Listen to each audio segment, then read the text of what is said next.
Era uma vez, em uma terra muito, muito distante, havia um rei. Ele não era só um grandioso rei, mas também um cristão dedicado. Seu nome era Prester John, e ele reinava sobre 72 países.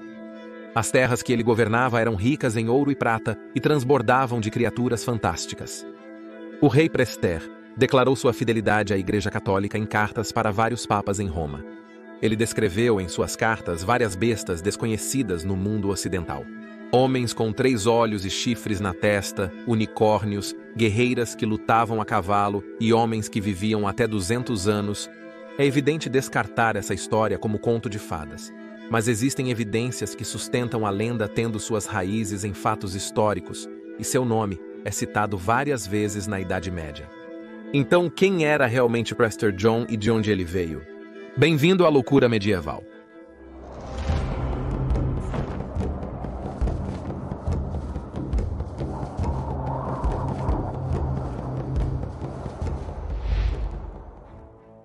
Origens. O ponto de partida de Prester John é tão incerto quanto a própria lenda. O nome surgiu pela primeira vez em 1146, numa crônica sobre 2 cidades de Otto, bispo de Freising. Aqui ele é referido como Presbítero Johannes, e disse que ele derrotou um exército de persas e medos, que eram um antigo povo iraniano, antes de falhar em chegar a Jerusalém. Esta conta foi contada a Otto por Hugh de Jabalá, um bispo dos Estados Cruzados Latinos. Descreve que Prester John, apesar de envolvido em outras batalhas, falhou em auxiliar os cruzados na Terra Santa. O conto indica a Batalha de Katwan em 1141. Então, o governante seljuque turco, Sanjar da Pérsia, foi derrotado pelo Império de Karakitai, um povo do leste asiático que havia criado um reino no centro da Ásia depois de ser expulso da China. Foi uma derrota massiva para os muçulmanos, com uma perda relatada de 30.000 homens, e foi tão chocante porque um dos líderes mais poderosos do Islã, o sultão Seljuk Sanjar, foi dominado por um grupo de bárbaros nômades. Na verdade, a notícia foi tão surpreendente que logo se espalhou pelo Oriente Médio e chegou à Europa. Histórias históricas de guerra como esta sobre o sultão Sanjar podem se tornar tão lendárias que ainda sobrevivem hoje. Antes do início da lenda de Prester John, contava-se a história de um homem, Patriarca John, que viajou da Índia para Roma em 1122.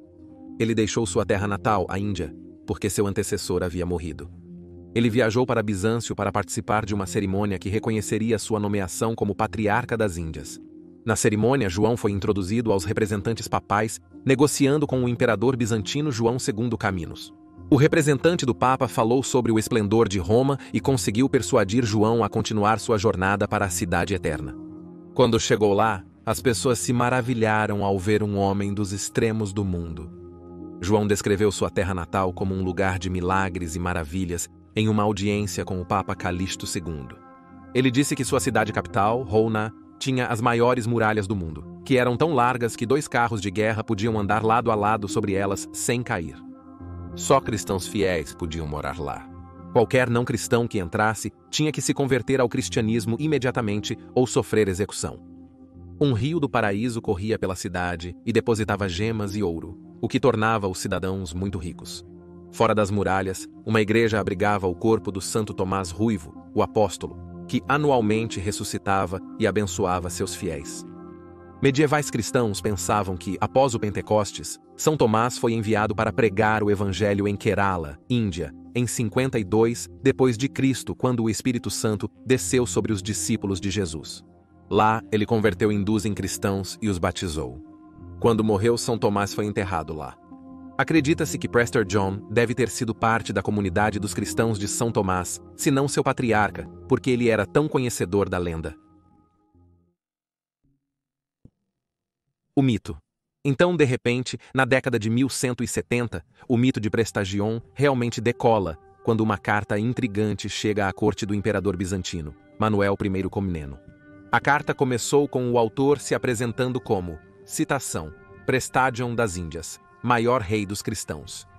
Ele então continua a descrever suas terras como alcançando até o Oriente Próximo e consistindo de, citação, 3 Índias, Índia Maior, Índia Média e Índia Menor.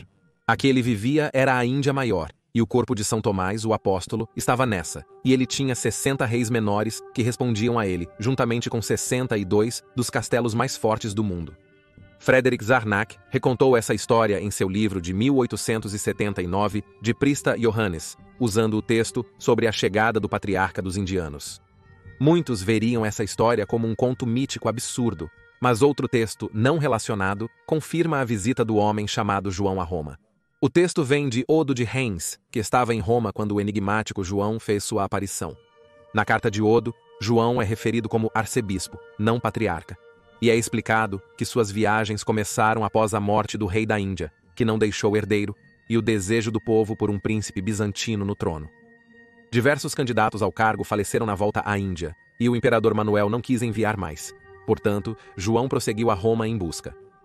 Após seu discurso divertido para Calixto, João jurou na Bíblia para comprovar suas alegações ao Papa Cético. A lenda. A carta de Presta João continuou a descrever animais fantásticos como leões, camelos, elefantes e grifos, que eram tão fortes que podiam voar enquanto carregavam um boi para alimentar seus filhotes.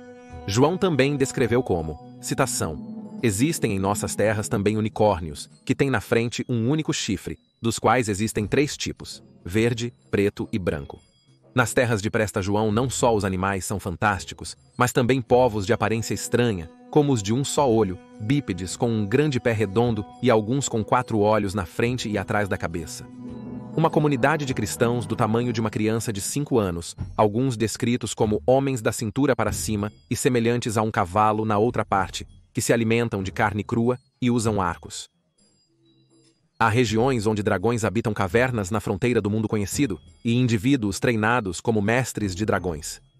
Perto da Babilônia, existem gigantes que nos pagam tributo anual e seguem nossas ordens. John descreveu suas terras utópicas como o céu na terra. Não há ladrões em nosso país, nem entre nossos cidadãos nem entre os estrangeiros, pois Deus e São Tomás os teriam confundido, enquanto nós os teríamos condenado à morte. Saiba que ninguém em nossa terra ousa cometer o pecado da luxúria, pois imediatamente seria queimado, porque o sacramento do casamento foi ordenado por Deus. Nem ninguém ousa mentir em nosso país, pois seria enforcado. Parecia haver tolerância zero para qualquer transgressão, mas também havia compaixão pelos, citando, pobres da terra, pois são sustentados com nossa própria renda por amor a Deus. Em uma ilha específica, havia uma fonte da juventude eterna, ou pelo menos uma fonte de vida prolongada, onde qualquer um que bebesse das águas supostamente viveria por pelo menos 500 anos. Há dragões. Os rumores em torno de Presta John obviamente chamariam a atenção de líderes militares e monarcas ansiosos. Quem não gostaria de ajuda de alguém capaz de trazer monstros e dragões treinados para a batalha? Eis um homem que, conforme sua carta, era um cristão devoto, levando uma cruz à frente do seu exército na batalha, para lembrar a todos de Jesus Cristo. Não seria ideal para auxiliar nas cruzadas? Ele se comprometeu a ajudar a retomar Jerusalém, propondo unir-se ao Ocidente para isso, prometendo terras e altos cargos para os aliados. Sua carta termina com um pedido para ser referido como um padre, citando, em conta de nossa humildade em ser chamado por um nome e título menos importante. Parece perfeito, né? Na Quinta Cruzada, iniciada em 1217, o Papa Inocêncio III mandou seus soldados cristãos para dominar o Egito, visto como fundamental para recuperar Jerusalém. Após o exitoso cerco a Damieta em 1221, rumores surgiram que o exército do Prester John viria para salvar o dia. Claro, muito tempo se passou desde que Prester John, que surgiu há mais de 70 anos, liderava realmente o exército. Coincidentemente, levanta dúvidas sobre a fonte da juventude. Agora, o príncipe cristão, líder dos soldados, era um descendente seu, conhecido como Rei David.